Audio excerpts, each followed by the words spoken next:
आज की वीडियो में हम करेंगे सॉल्यूशन ऑफ राइट ट्रायंगल्स के बचे हुए क्वेश्चंस। हमारे चैनल में already solution of right triangles के ऊपर एक वीडियो है जिसमें हमने पूरे डिटेल में समझा है कि सॉल्यूशन ऑफ राइट ट्रायंगल्स में हमें करना क्या है। हमने कुछ बेसिक टेक्निक सीखे थे जिससे हम सॉल्यूशन ऑफ राइट ट्रायंगल्स के सारे सम्स को कर सकते थे। सरीना कॉन्साइज मैथमेटिक्स की बुक से एक्सरसाइज 24 का 1 to 9 क्वेश्चन तक हमने सॉल्यूशन भी किया था। अब हम करेंगे आगे क्वेश्चन नंबर 10 से लेकर बचे हुए पूरे एक्सरसाइज के क्वेश्चंस को। उससे पहले जिसने भी चैनल को सब्सक्राइब नहीं किया जाकर अभी तुरंत चैनल को सब्सक्राइब करो, बेल आइकन को जरूर से दबाना ताकि आपको सारे ऐसे इंपॉर्टेंट वीडियोस के नोटिफिकेशंस मिलते रहे। और हाँ, जिसने भी हमारे टेलीग्राम ग्रुप को ज्वाइन नहीं किया डिस्क्रिप्शन बॉक्स में जाओ, टेलीग्राम ग्रुप को ज्वाइन करो। हमारा फेसबुक ग्रुप है, फेसबुक पेज है, आप उसे हमें वहां भी जाकर फॉलो कर सकते हो। आप हमें हमारे इंस्टाग्राम पे भी जाकर फॉलो कर सकते हो। तो चलो स्टार्ट करते हैं। ये हमारा क्वेश्चन नंबर 9। इससे पहले वाले वीडियो का आई थिंक आई बटन में ऑप्शंस आपको दिखा भी रहा होगा, आप जाकर इस चैप्टर को पहले अच्छे से समझ लो जिसने भी नहीं समझा है, क्योंकि हम लोग पहले वीडियो में बहुत डिटेल में समझ चुके हैं कि किस अप्रोच को हम लोग फॉलो करते हैं। उसी अप्रोच को लगा के हम आगे वाले सम्स को करेंगे। तो उस वीडियो को देखना मैंडेटरी है इसे करने से पहले। तो देखो यहाँ पे हमें निकालना है लेंथ ऑफ ए बी, ठीक है। तो हमारा सबसे पहले हम क्या करेंगे, यहाँ देख सकते हैं कि A B is equals to A E plus B E, ऐसा हम लोग बोल सकते हैं। तो ए ई निकालते हैं। तो ये जो मेरा ट्रायंगल है ए डी ई, इसने मेरे को क्या दिया है, एक एंगल दिया है। क्या एक साइड दिया है क्या, ये 30 है तो ये भी 30 ही होगा, ठीक है, क्योंकि इधर भी 90 इधर भी 90 तो डिस्टेंस सेम है। तो ये 30 तो ये भी 30, तो BC इक्वल्स टू डी। तो एक तरह से हम लोग बोल सकते हैं कि इन ट्रायंगल ADE में एंगल D 45 डिग्री है एंड DE आपका 30 सेंटीमीटर है। तो आपको एंगल भी दिया हुआ है, साइड भी दिया है, और किसी ट्रायंगल में अगर एक एंगल और एक साइड दिया है तो बाकी बचे साइड को निकाल सकते हैं। तो वही करते हैं।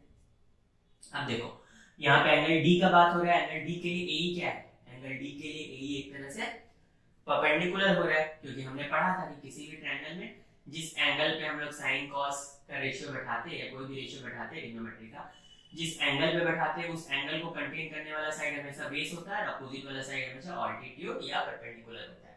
तो आपको पता चलिए आपका परपेंडिकुलर और ऑल्टीट्यूड क्या है। तो चलो हम लोग यहाँ पे AE को निकालेंगे। DE कितना है, तो DE 30 सेंटीमीटर है। तो हम लोग यहाँ पे क्या लगाएंगे, हम लोग लगाएंगे यहाँ पे tan 45 डिग्री। tan 45 क्या होता है, परपेंडिकुलर बाय बेस। तो यहाँ पे परपेंडिकुलर क्या हो जाएगा AE और बेस क्या हो जाएगा DE। tan 45 क्या होता है, तो 1। AE को हम लोग को निकालना है और DE का वैल्यू क्योंकि BC 30 है, हमने देखा BC और DE सेम है तो ये भी 30 होगा। तो वहां से क्लियर दिख रहा है कि AE उधर क्रॉस मल्टीप्लाई होकर 30 सेंटीमीटर आ गया।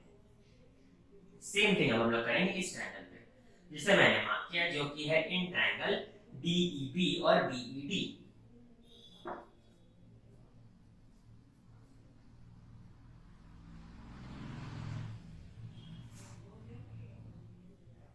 सेंटीमीटर है। तो अब हम लोग क्या करेंगे, यहाँ पे देखो हम लोग BE निकालना हम लोग को बोल है, क्योंकि BE प्लस AE करने से ये भी निकल जाएगा। तो BE को निकालने के लिए कौन सा एंगल चुन रहे हैं, इसको चुन रहे हैं 60 डिग्री को। और इस 60 डिग्री के लिए क्योंकि एंगल को कंटेन तो DE कर रहा है तो BE एक तरह से परपेंडिकुलर ही है, और हम लोग बेस और परपेंडिकुलर को लेकर ही काम कर रहे हैं तो हम लोग tan पकड़ेंगे। तो यहाँ लिखेंगे tan 60 equals to BE by DE, और DE यहाँ पे भी 30 ही है तो BE को BE रहने दो, DE को 30 बैठा दो। tan 60 √3 होता है, therefore BE का वैल्यू आ गया 30 √3। तो यहाँ से AB एक तरह से आ गया, दोनों को ऐड करके 30 + 30 √3। इसे हम लोग कॉमन भी ले सकते हैं तो 31 + √3, और √3 का वैल्यू अराउंड 1.732 होता है। तो यहाँ पे 30 × 2.732 ये कर दो, आंसर आ जाएगा। पैसे भी छोड़ सकते हो, कोई दिक्कत नहीं, इतना सेंटीमीटर हम लोग का आंसर है। तो दैट्स इट, वही सिंपल लॉजिक जो हमने पहले एक्सरसाइज में पढ़ा था कि अगर एक एंगल और एक साइड दिया है तब भी हम लोग सारे साइड्स को निकाल सकते हैं, और दो साइड दिया है तो सारे एंगल्स को निकाल सकते हैं, बचे हुए दो एक्यूट एंगल्स को निकाल सकते हैं। हमने ये भी सीखा था कि एक्यूट एंगल जो है हम लोग उस एक्यूट एंगल के बेसिस पे डिसाइड करते हैं कि कौन बेस बन रहा है और कौन परपेंडिकुलर बन रहा है, और साथ ही साथ किन दो साइड्स को लेकर हमें काम करना है उसके बेसिस पर हम डिसाइड करते हैं कि कौन सा रेशियो चुनना है। जैसे यहाँ पे 45 में मुझे बेस और परपेंडिकुलर को लेकर काम करना था तो साइन और कॉस नहीं चुन सकते थे, इसलिए मैंने tan को चुना। यहाँ पे भी मुझे 60 में बेस और परपेंडिकुलर को लेकर काम करना था, इसलिए मैंने tan चुना, है ना। तो सबसे पहले एक्यूट एंगल को चुन लेते हैं। एक्यूट एंगल को चुन के देखते हैं बेस परपेंडिकुलर क्या है, मुझे क्या निकालना है क्या नहीं निकालना है। जो निकालना है उसके हिसाब से आप रेशियो चुन लो। रेशियो के आपको एंगल्स के वैल्यू तो पता होते ही है, ठीक है। तो पहले वाली वीडियो को देखना मैंडेटरी है, ऐसे बीच में ये वाला समझ में नहीं आएगा क्योंकि पहले वीडियो में हमने ये डिटेल में सीख लिया। तो अब है क्वेश्चन नंबर 11। यहाँ पे दिख रहा है एक फिगर है। In the given figure AB and EC are parallel to each other। AB और EC एक दूसरे के पैरेलल है। साइड्स AD and BC, और ये जो AD और BC है दोनों 2 2 सेंटीमीटर है। यहाँ 45 डिग्री दिख रहा है, यहाँ 60 दिख रहा है, ठीक है। अब क्योंकि ये 90 है तो इधर भी 90 हो गया, ये 45 ये 90 तो ये भी 45 हो गया, ठीक है। क्योंकि दोनों साइड्स पैरेलल Z फॉर्मेशन की वजह से ये भी 45 और Z फॉर्मेशन की वजह से ये भी 45 ही हो गया, ठीक है। अब ये 45 ये 45 तो ये भी 90 हो गया, ठीक है। तो यहाँ पे हम लोग ने जानबूझ के ऐसे कुछ साइड्स को और एंगल्स को, कुछ एंगल्स को निकाल लिया ताकि इजीियर पड़े। अब हम लोगों को करना क्या है, सबसे पहले फाइंड करना है AB। AB कौन से ट्रायंगल में आ रहा है, ABC। तो इन ट्रायंगल ABC अब हम लोग देखेंगे। एंगल B कितना है 90 डिग्री, ये 2 सेंटीमीटर है। BC कितना है 2 सेंटीमीटर है, ठीक है। हम लोग को निकालना क्या है AB। तो एक एंगल दिया हुआ है और एक साइड दिया, एक तरह से यहाँ दोनों ही एंगल है और साइड दिया तो हम लोग दूसरा एंगल को दूसरा साइड को कैसे निकालना है।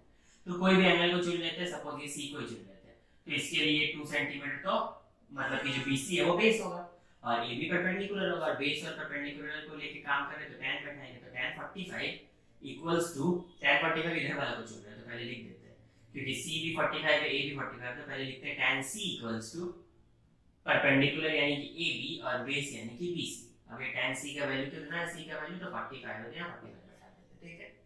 अब tan 45 1 होता है, AB हम लोग को निकालना है, BC 2 है, तो वहां से पता चल गया AB भी 2 सेंटीमीटर, ठीक। चलो अब 11 का पार्ट 2 करते हैं जहां पे हम लोगों को AC निकालना है। तो उसके लिए क्या करेंगे, ADC ट्रायंगल को चुनेंगे। तो इन ट्रायंगल ADC, ठीक है। अब यहाँ भी 45 है, यहाँ भी 45 है, आप कोई भी एक एक्यूट एंगल को चुन सकते हो। चलो मैंने ये DAC को चुन लिया। ट्रायंगल DAC कितना है मेरा 45 डिग्री, ठीक है। अब इस एंगल को मैंने चुना, तो इस एंगल के लिए पहले देखो मुझे किससे किससे काम है। AD मेरे को दिया हुआ है, AC मेरे को निकालना है। तो यहाँ पे इस एंगल के लिए, एंगल DAC के लिए AD तो वही साइड है जिस एंगल को कंटेन किया, तो AD बेस हो जा रहा है और AC एक तरह से इस ट्रायंगल के लिए हाइपोटेन्यूज है। तो बेस और हाइपोटेन्यूज में कौन सा रेशियो बनता है, cos बनता है, तो cos 45 बताएंगे, ठीक है। और यहाँ ध्यान रखना इस 45 को हमने चुना है, तो cos 45 is equals to base by hypotenuse, ठीक है। और यहाँ पे cos 45 कितना होता है, cos 45 1/√2 होता है। बेस कितना है आपका 2 है, हाइपोटेन्यूज आपको निकालना है। तो यहाँ से आपका AC कितना आ गया 2√2 आ गया, तो AC भी खत्म हो गया। नेक्स्ट अब आपको लेना है AE यानी ये वाला। उसके लिए आपको दिख रहा है कि इस ट्रायंगल को चुनना होगा, AED को चुनना होगा। तो हम लोग क्या करेंगे AED को निकालने के लिए, चलो यहाँ पे इन ट्रायंगल AED हम लोग देखते हैं क्या क्या दिया हुआ है। तो ट्रायंगल AED में एंगल E है आपका 60 डिग्री, AD है 2 सेंटीमीटर। अब निकालना क्या है, AE निकालना है ना, तो इसको और इसको लेके काम करना है। अब कोई भी एक एक्यूट एंगल चुनो, यहाँ पे 60 दे रखा है तो इसी को चुनेंगे। तो इस 60 के लिए, अब 60 के लिए देखो 60 को कंटेन ED कर रहा है यानी AD परपेंडिकुलर है, ठीक है। तो AD इज परपेंडिकुलर और AE क्या है, हाइपोटेन्यूज है, ठीक है। तो परपेंडिकुलर और हाइपोटेन्यूज से कौन सा रेशियो बनता है, साइन। तो हम ले लेंगे sin 60। तो sin 60 is equal to perpendicular by hypotenuse. Perpendicular कितना है 2, हाइपोटेन्यूज तो हम लोग को निकालना है। sin 60 कितना होता है, sin 60 होता है √3/2, तो 2/AE। therefore AE कितना हो गया 4, ये उधर चला गया तो 4/√3 हो गया। इसको हम लोग लिख सकते हैं रैशनलाइज करके 4√3/3, ठीक है। सेंटीमीटर्स में आंसर है। तो ये सारे हम लोग के AB AC और AE हो गया। सेम लॉजिक पे सारे सम बन गए। तो चलिए अब देखते हैं क्वेश्चन नंबर 12। यहाँ पे दिख रहा है ट्रायंगल ABC जिसमें एंगल B 60 डिग्री है। यहाँ पे पूरा BC 23 सेंटीमीटर है, AB 16 सेंटीमीटर। हम लोगों को निकालना क्या है, BE और दूसरा AC। तो कैसे करेंगे, तो सबसे पहले चूज करते हैं इन ट्रायंगल ABE, ठीक है। ट्रायंगल ABE में एंगल B कितना है 60 डिग्री है, ठीक है। AB कितना है 16 सेंटीमीटर है, तो BE निकाल दो। तो हम लोग किसको एक्यूट एंगल चूज कर रहे हैं 60 को, तो उसके लिए ये इस ट्रायंगल में AB हाइपोटेन्यूज तो ऐसे भी फिक्स रहता है, तो ए बी हाइपोटेनियस है, लेकिन अब हम लोग इस एक्यूट एंगल के लिए जो बीई है और एई है वो लोग में चेंजेस आएगा। बीई बेस रहेगा क्योंकि उस एंगल को कंटेन कर रहा है, और एई परपेंडिकुलर रहेगा।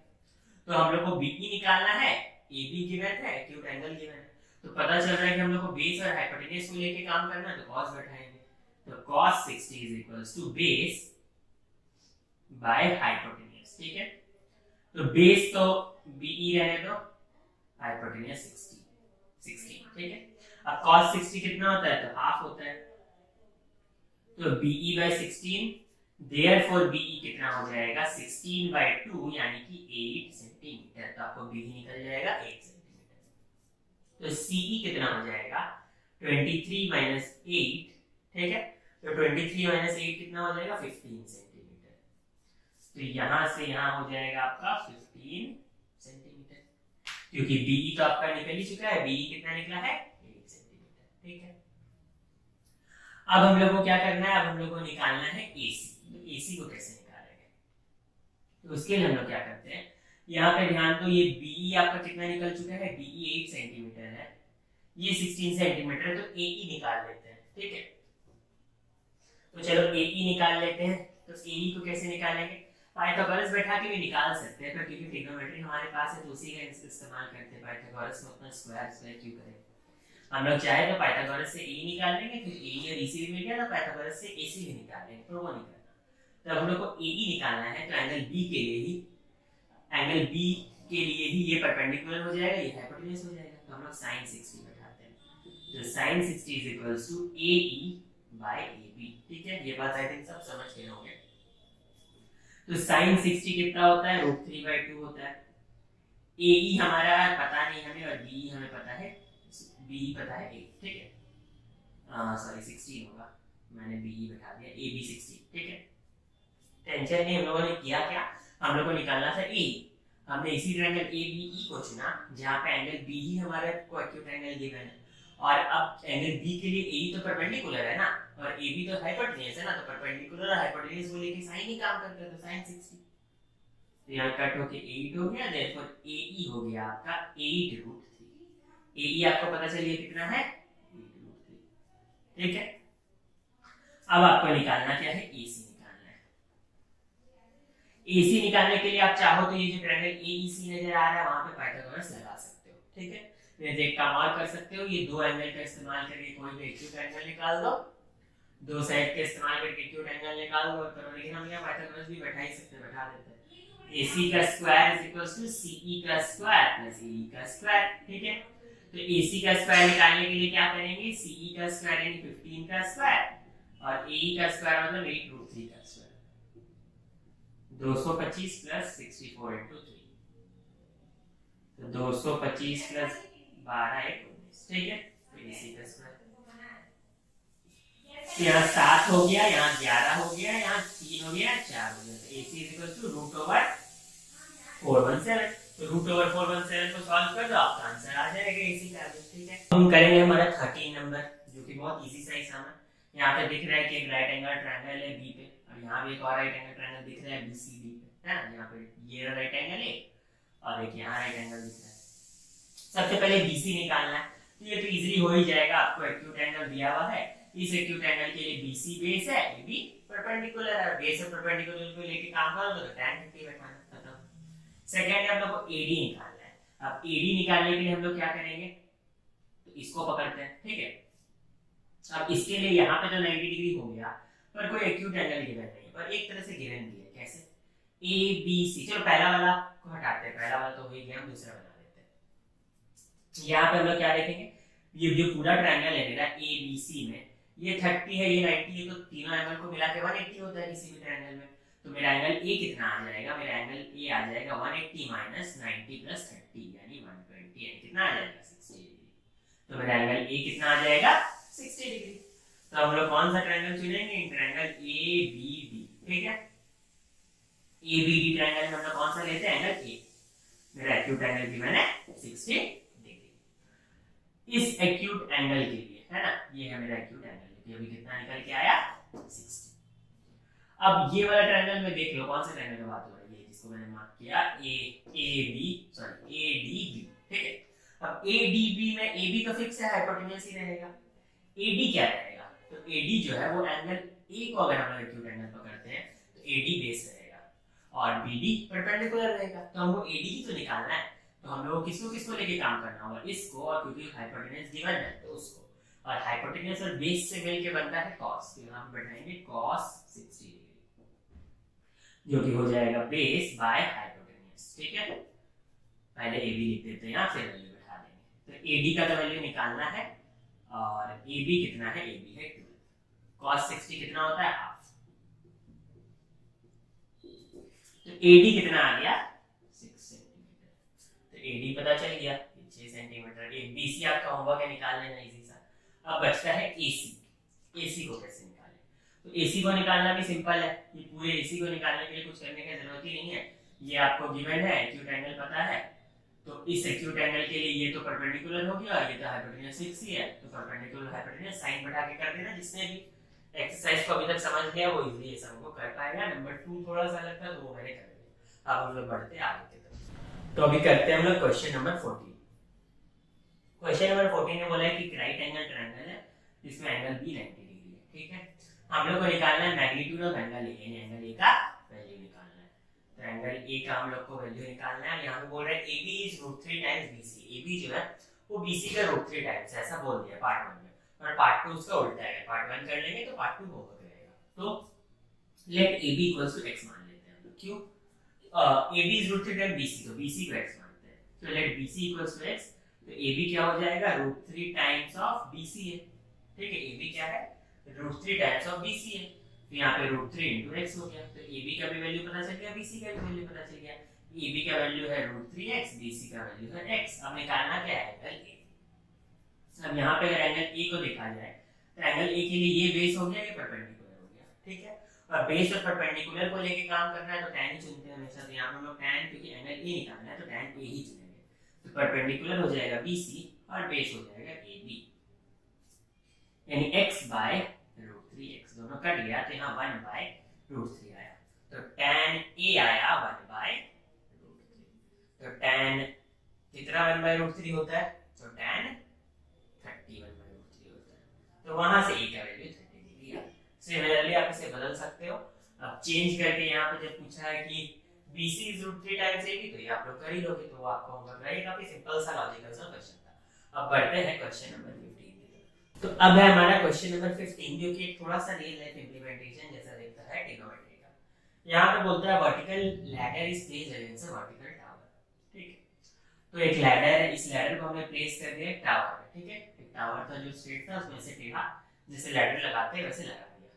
If the ladder makes an angle of 30 degree with the ground, ये जो लैडर है ये ग्राउंड के संग में 30 डिग्री का एंगल बनाता है। ठीक है, और ये टावर और ग्राउंड के बीच में तो 90 डिग्री बनेगा ही, है ना। जैसे दो दीवार है, दीवार और फ्लोर के बीच में 90 डिग्री बनता है, वैसे टावर और जमीन के बीच में भी 90 डिग्री बनेगा। ये जो लैडर को टावर में लगाया गया तो वो टावर के 15 मीटर तक पहुंचा। ठीक है, यानी यहाँ 15 मीटर की दूरी तक पहुंचा। अब यहाँ पे बोलता है लेंथ ऑफ द, यहाँ पे हम लोग लैडर निकालना है। ठीक है, लेंथ ऑफ द लैडर यानी इसे निकालना है। ठीक है, इसे निकालना है। तो सिंपल सी बात है, यहाँ एक ट्रायंगल दिख रहा है, ट्रायंगल ABC है ना, उसमें एक्यूट एंगल A कितना है, 30 डिग्री, BC कितना है 15 मीटर। आपको क्या निकालना है, AC। ठीक है, तो ये एक्यूट एंगल जो है, इस एक्यूट एंगल के लिए ये तो बेस है, ये परपेंडिकुलर है, BC क्या है, परपेंडिकुलर, और AC आपको निकालना है। तो आप बैठाओगे क्या, परपेंडिकुलर और हाइपोटेन्यूज को लेके काम करना है, क्योंकि आपको AC को निकालना है ना, तो परपेंडिकुलर हाइपोटेन्यूज को लेके काम करना है, यानी साइन बैठेगा। तो sin 30 इक्वल्स टू परपेंडिकुलर यानी BC बाय हाइपोटेन्यूज यानी कि AC। sin 30 कितना है, हाफ, BC कितना है 15, AC को आप x रखो, देयरफॉर x कितना हो जाएगा 30 मीटर। दैट्स इट, आपका लेंथ ऑफ द लैडर निकल गया। 15 बहुत सिंपल सा था। वैसे ही 16 है जो कि काइट का क्वेश्चन है, 15 अगर आप समझ गए तो 16 भी बना लोगे, तो वो आप लोग का होमवर्क रहेगा। बढ़ते हैं हमारे नेक्स्ट क्वेश्चन की तरफ। अब हम करते हैं क्वेश्चन नंबर 17। क्वेश्चन नंबर 17 थोड़ा डिफरेंट टाइप के सम्स है। यहाँ पे क्या बोल रहे हैं, AB और BC निकालना है। ये ट्रायंगल दिया हुआ है जिसमें ये 90 डिग्री है, तो एक तरह से दो ट्रायंगल आपको दिख जाएगा 90 डिग्री का, एक ABC और एक बड़ा वाला ABD है। और यहाँ पे एंगल C45 है, एंगल D30 है। CD का लेंथ 20 सेंटीमीटर, बट निकालना क्या है AB और BC। तो सबसे पहले इसमें हम लोग क्या करेंगे, let BC equals to x, जैसे मैंने इसे x मान लिया, ठीक है। आप चाहते हैं तो AB को भी x मानते हैं, कोई डिफरेंट तरीका से हो जाता है, उससे कोई टेंशन की बात नहीं है। आप BC को x मान लिया। अब पकड़ेंगे ट्रायंगल ABC, तो ट्रायंगल ABC में एंगल C कितना है, 45 डिग्री है। ABC में एंगल C कितना है, 45 डिग्री। तो ये एंगल C के लिए ये बेस है और ये परपेंडिकुलर है, तो AB को निकालने की कोशिश करते हैं। बेस परपेंडिकुलर को लेके काम कर रहे हैं तो tan ही बैठाएंगे, तो tan 45 परपेंडिकुलर यानी AB बेस यानी कि BC। tan 45 1 होता है, AB को AB ही रहने दो, BC को हमने x माना था, तो वहां से दिखता है कि AB भी x आ गया, तो यहाँ पे x आ गया, ठीक है। अब क्या करें, अभी तो दोनों x के टर्म्स में आए, हम लोग को निकालना तो इसका एक्चुअल वैल्यू है, तो उसके लिए अब बड़ा ट्रायंगल को उठाएंगे, बड़ा ट्रायंगल यानी ABD को, इतना हम लोग रेस करते हैं, ठीक है। इसको थोड़ा रेस कर देते हैं और बड़ा ट्रायंगल को उठाने जाते हैं। तो चलिए, तो बड़ा ट्रायंगल उठाते हैं, ट्रायंगल ABD, ट्रायंगल ABD, ठीक है। इसमें क्या है, आपका एंगल D है 30 डिग्री, ठीक है। BD का वैल्यू को एक तरह से लिख सकते हैं x + 20, AB का वैल्यू को लिख सकते हैं x, ठीक है। तो BD क्या है, बेस, AB क्या है, परपेंडिकुलर। तो आप यहाँ पे लिखेंगे tan 30, जो कि हो जाएगा परपेंडिकुलर बाय बेस, यहाँ परपेंडिकुलर हो जाएगा AB, बेस हो जाएगा BD। tan 30 का वैल्यू 1/√3 होता है, AB तो x है और BD कितना है, x + 20 है, ठीक है। तो वहां से इसको क्रॉस मल्टीप्लाई कर दो, तो x + 20 = √3x, ये उधर चला गया, तो 20 √3x - x, ठीक है। तो x कॉमन ले लिया, तो √3 - 1 = 20, x into 1.732 minus 1 कितना होगा, 0.732, तो ये x is equals to 20 by 0.732 आएगा, ठीक है। तो बस ये हो गया आपका x का वैल्यू, यानी कि आपका AB और BC जो कि दोनों सेम था। आगे आप इसे सॉल्व भी कर सकते हैं, ऊपर भेज दोगे तो यहाँ 1000 आएगा, तो एक तरह से आप इसे कट भी कर दो एक बार, तो आपने कट किया 2 से तो 10 आया, 2 से कट किया तो 2 3 जा 2 6 जा और 2 6 जा, ठीक है। फिर से कट करो, यहाँ 2 5 जा 2 1 जा 2 8 जा 3 जा 183/5000 कर दो, इतना आप लोग कर देना, डेसिमल में आंसर आ जाएगा, वही AB और BC का वैल्यू होगा, दैट्स इट। 17 का पार्ट 2 और 3 बिल्कुल ही 17 के पार्ट 1 की तरह है, तो सेम टू सेम है, तो वो होमवर्क रहेगा। बढ़ते हैं हमारे क्वेश्चन नंबर 18 की तरफ। तो अब करते हैं क्वेश्चन नंबर 18। या क्वेश्चन नंबर 18 में PQ का वैल्यू निकालना है। APQ एक ट्रायंगल है जिसके अंदर B एक पॉइंट है, उस वजह से APB और ABQ दो ट्रायंगल बनते हैं। ये एक्यूट एंगल 30 है, ये 45 है, यहाँ 90 है, AB का वैल्यू ऊपर 50 दिया। बहुत लोग समझ भी गए होंगे, हमें पहले इस ट्रायंगल को पकड़ना है, PB निकाल देना है, फिर इस ट्रायंगल को पकड़ना है, BQ निकाल देना है, दोनों को ऐड कर देना है। तो सबसे पहले हम लोग लिखेंगे इन ट्रायंगल APB, ठीक है। तो APB में हमारा एंगल P कितना है, ठीक है। तो PB निकालना है, कैसे निकालेंगे, तो ऑब्वियस सी बात है, PB 30 के लिए बेस होगा, AB परपेंडिकुलर होगा, परपेंडिकुलर और बेस को लेके काम करने वाला tan 30 = परपेंडिकुलर यानी AB बाय बेस यानी कि PB। तो tan 30 1/√3 होता है, AB 150 है, PB ही है, देयरफॉर यहां से PB हो जाएगा 150√3। आपको PB पता चाहिए। सिमिलर तरीका से अब क्या करो, दूसरा वाला ट्रायंगल पकड़ो, जो दूसरा वाला ट्रायंगल होगा ABQ, इन ट्रायंगल ABQ अब आप क्या करोगे, एंगल Q कितना है 45 डिग्री, अब लिखो tan 45 equals to PB AB by BQ, ठीक है।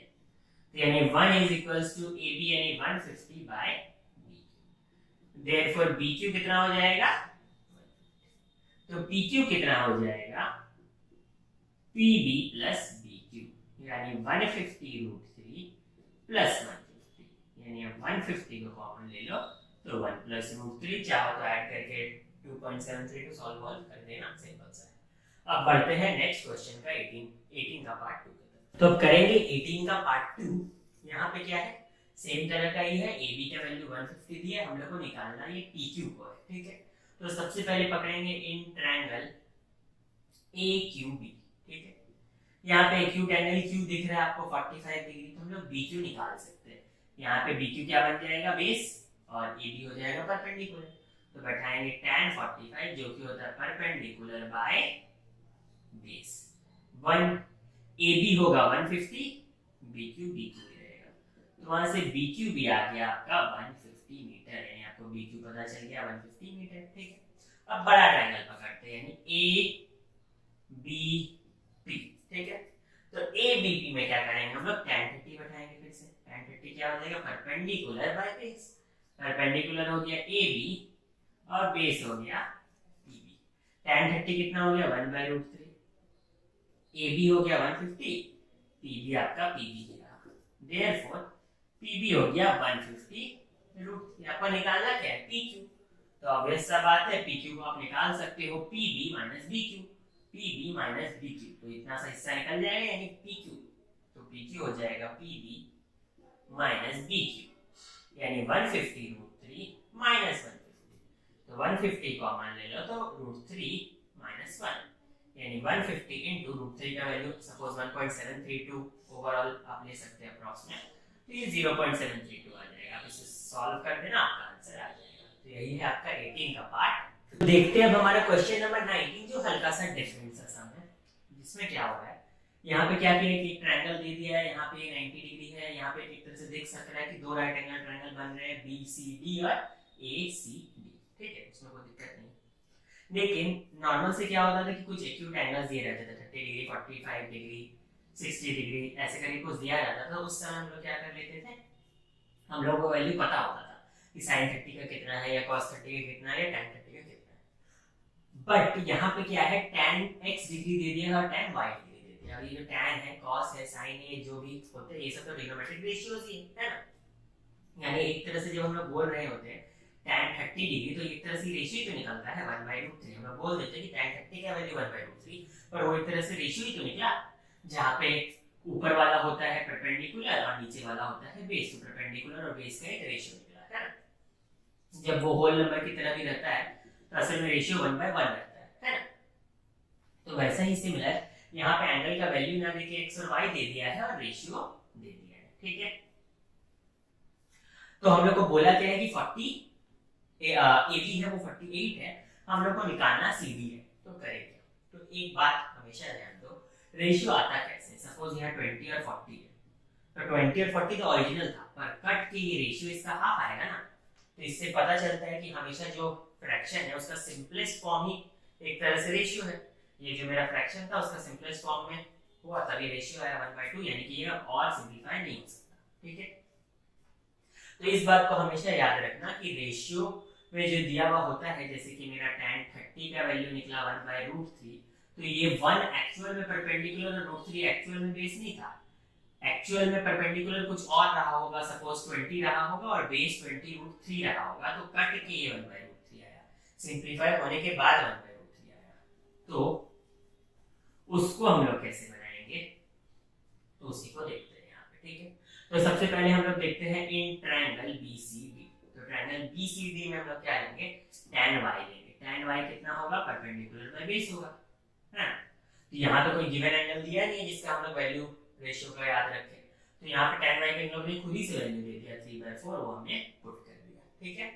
तो परपेंडिकुलर और बेस, तो क्या मेरा ये परपेंडिकुलर यानी कि CD और बेस यानी कि BC, जो कि ट्रायंगल इस ट्रायंगल के केस में था, BC मेरा बेस था और CD मेरा परपेंडिकुलर था। तो क्या ये जो एक्चुअल CD का वैल्यू 3 और BC का वैल्यू 4 हो गया? तो नहीं, ये CD और BC का रेशियो 3/4 हुआ।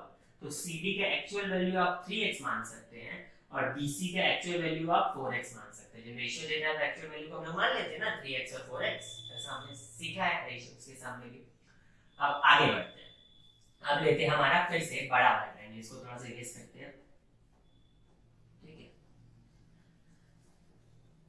अब मेरा बड़ा वाला ट्रायंगल है इन ट्रायंगल ACD, ठीक है। तो ACD ट्रायंगल में क्या दिया है, tan x दिया है, मतलब वही x tan x हम लोग बैठाएंगे। और वो क्या हो जाएगा फिर से परपेंडिकुलर बाय बेस यानी CD बाय AC। ठीक है,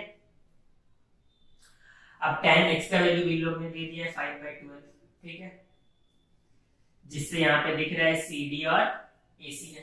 ठीक है, चाहो तो CD का जो ओरिजिनल वैल्यू है वो बैठा दो। CD का ओरिजिनल वैल्यू क्या है 3 है, जो हमने पहले निकाला था, वो हम लोग यहाँ पे रिप्लेस कर सकते हैं ओरिजिनल वैल्यू से। तो यहाँ पे हो गया 3x। ठीक है, तो ऐसा करने से क्या होगा, AC का भी ओरिजिनल वैल्यू आ सकता है।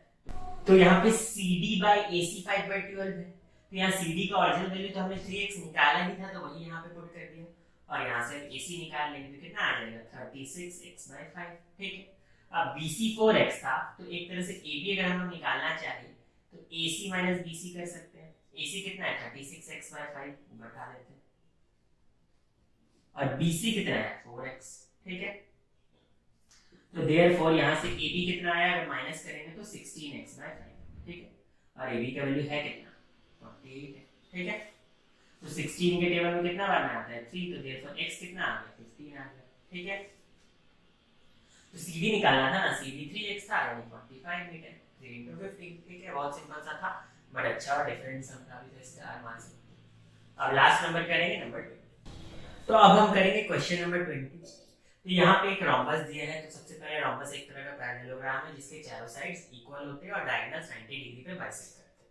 इतना हमें पता होना चाहिए, और ऊपर से पैरेललोग्राम की सारी प्रॉपर्टीज हम लोग जानते हैं। तो रोम्बस का पेरीमीटर कितना दिया है, रोम्बस का पेरीमीटर है 96 सेंटीमीटर। सारे साइड इक्वल होते हैं, तो ईच साइड कितने हो गए 96/4 यानी कि 24 सेंटीमीटर। ठीक है, यानी यहाँ पे 24, 24, 24 और 24। ठीक है, रोम्बस के डायगोनल्स एक दूसरे को बाइसेक्ट भी करते हैं, यानी कि ये वाला पार्ट OA OC के इक्वल होगा और OB OD के इक्वल होगा। ठीक है, और एक दूसरे को 90 पे कट भी करते हैं। ठीक है, हम लोग को डायगोनल्स का वैल्यू निकालना है, तो कैसे करेंगे। अच्छा, यहाँ जो डायगोनल्स होते हैं वो एंगल्स को भी बाइसेक्ट करते हैं। यहाँ पे एक एंगल को ऑब्ट्यूज को 120 दिया है, तो इसके अपोजिट में ये भी 120 हो जाएगा, और ये 60 हो जाएगा, और ये भी 60 हो जाएगा। तो एक तरह से यहाँ लिख देता हूँ, अगर मैंने A को 120 बोला है तो C भी 120 होगा, और उस वजह से B 60 होगा और D भी 60 होगा। हम जानते हैं क्यों, क्योंकि ये D और A आपस में को इंटीरियर है, ये सब बचपन में पढ़ चुके हैं हम लोग। ठीक है, तो वो सब में भी जाने का जरूरत नहीं। चलो आगे, तो हम लोग को डायगोनल्स को निकालना है, तो कैसे करेंगे। तो डायगोनल्स क्या करते हैं, एंगल्स को भी बाइसेक्ट करते हैं। तो अगर मैं यहाँ पे बोलूँ एंगल OAD कितना है, तो एंगल OAD मेरा 60 डिग्री है। क्यों, टोटल 120 था, पर ये हाफ उसका 60 हो गया। ठीक है, अब मैं ट्रायंगल पकड़ लेता हूँ, इन ट्रायंगल OAD। ठीक है, तो ट्रायंगल OAD में आपका AD है 24 सेंटीमीटर, और ये 90 डिग्री है, तो क्लियर दिख रहा है कि इसके अपोजिट में AD क्या है, हाइपोटेन्यूज है। अब आप किसी को भी निकाल दो, चलो ये मैं OA को ही फाइंड करने का कोशिश करता हूँ। ठीक है, तो मैंने ऑब्ट्यूज एंगल OAD को, सॉरी ऑब्ट्यूज बोल रहा हूँ, मैंने एक्यूट एंगल OAD को पकड़ा है, तो OAD को कंटेन तो OA ही कर रहा है, तो OA बेस है, तो बेस और हाइपोटेन्यूज को लेकर काम करते हैं, तो cos लेते हैं, तो यहाँ पे लेंगे cos 60 डिग्री। ठीक है, बेस है मेरा OA, हाइपोटेन्यूज है मेरा AD, cos 60 हाफ होता है, OA ही रहने दो, OD मेरा OD बोल रहा हूँ, सॉरी AD मेरा 24 है, यहाँ कट हो गया, तो वहां से OA मेरा आ गया 12, OA 12 आया, तो AC उसका डबल यानी 24 आएगा, तो यानी कि मेरा एक डायगोनल तो निकल गया 24। ठीक है, इतना दूर का आप लोग स्क्रीनशॉट ले लो, आगे का बनाते हैं। ठीक है, तो चलिए सिंपल ही है, बस खाली अब बदल जाएगा आपका डिग्री बोल रहा हूँ, सॉरी रेशियो, कॉस के बदले साइन लेना होगा, वो कैसे लेना होगा वो भी देखते हैं। ठीक है, चलो, तो अब हम लोग यहाँ पे देखेंगे कि हम लोग को क्या निकालना है, तो ओडी निकालना है। ठीक है, तो अगर इसी एंगल को ही पकड़ते हैं, इस एंगल के लिए ओडी तो एक तरह से क्या है, परपेंडिकुलर है, और एडी मेरा क्या है, हाइपोटेन्यूज। तो परपेंडिकुलर और हाइपोटेन्यूज को लेके काम करते हैं, तो किसकी बारी आती है, साइन की। तो यहाँ पे ओडी लिख देंगे, हाइपोटेन्यूज एडी लिख देंगे, तो ये क्या होता है √3/2। ओडी आपका ओडी रह गया, एडी को आप कितना ले लो 24, तो ये कट गया 12, तो वहां से ओडी आपका आ गया 12√3। ठीक है, तो उस तरह से अगर आप बीडी निकालो यानी पूरा, तो बीडी हो जाएगा 12√3 × 2 यानी 24√3। तो आपका AC भी आ गया, BD भी आ गया, दोनों डायग्नोस आ गया। दैट्स इट, ये चैप्टर यहीं पे खत्म होता है। तो जल्दी से जाके चैनल को सब्सक्राइब करो, बेल आइकन को दबाओ, लाइक करो, शेयर करो, ये सब बोलने की जरूरत नहीं है, आई थिंक आप लोगों को खुद कर देना चाहिए। तो बस यहीं पे हम लोग का चैप्टर खत्म होता है। ऐसे ही आप लोग चौथे सेट के साथ बने रहे नए नए इंटरेस्टिंग वीडियोस को